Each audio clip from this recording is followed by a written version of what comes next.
Един ден, много отдавна, в малкото селце Витлеем, живееше момче на име Давид. Той беше най-малкият от 8 братя и обикновено му даваха най-скучните задачи. Като например да пасе овцете на баща си. Но Давид не скучаеше. Всъщност, той много обичаше да прекарва време сред природата, да свири на арфата си и да мечтае. Един ден, докато си вървеше с овцете, Давид чу тревога. Филистимците, един страшен и могъщ народ, обявили война на Израел, на бойното поле. Огромен войн на име Голият предизвиквал най-смелите мъже от армията на Израел да се бият с него.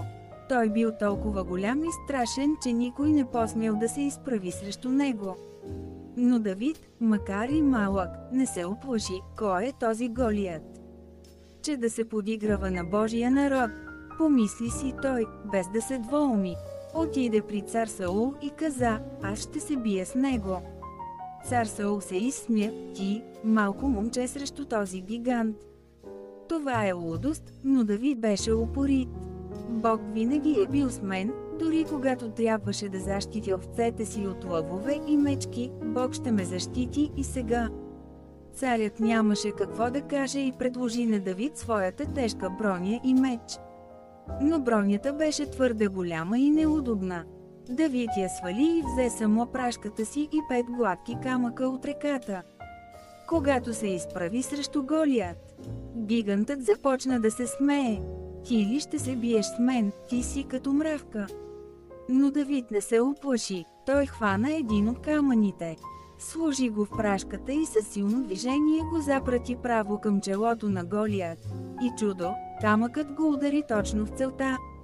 Голият се строполи на земята. Давид го беше победил. След тази победа Давид стана герой в очите на народа си. Но нещата не бяха толкова прости. Цар Саул започна да ревнува от младия Давид, който стана много популярен. Толкова ревнуваше, че дори се опита няколко пъти да го убие. Давид трябваше да избяга и да живее като изгнаник дълго време. Но дори и тогава, той остана верен на Бога и на своя народ. С годините Давид ставаше все по-силен и мъдър, докато накрая, след смъртта на Саул, сам не стана цар на Израел.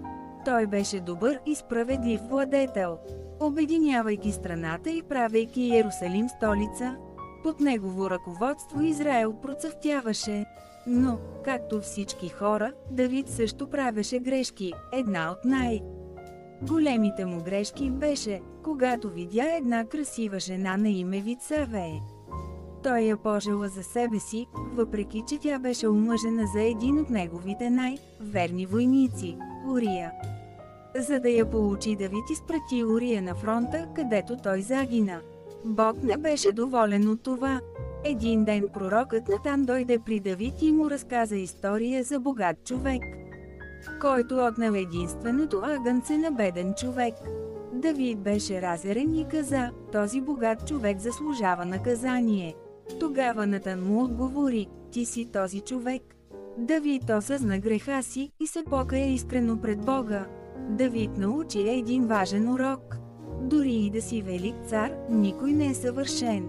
Но когато човек осъзнае грешките си и се покайва, Бог винаги е готов да му прости в края на живота си. Давид предаде царството на своя син Соломон, който стана още по-велик цар и построи великия храм в Иерусалим. Но името на Давид остана завинаги в историята, като човек с голяма вяра, смелост и сърце, който винаги търсеше Божията воля, дори и в трудни моменти. И така историята на Давид е история за смелост, грешки и прошка, и за това как Бог може да използва дори най-обикновените хора за велики дела.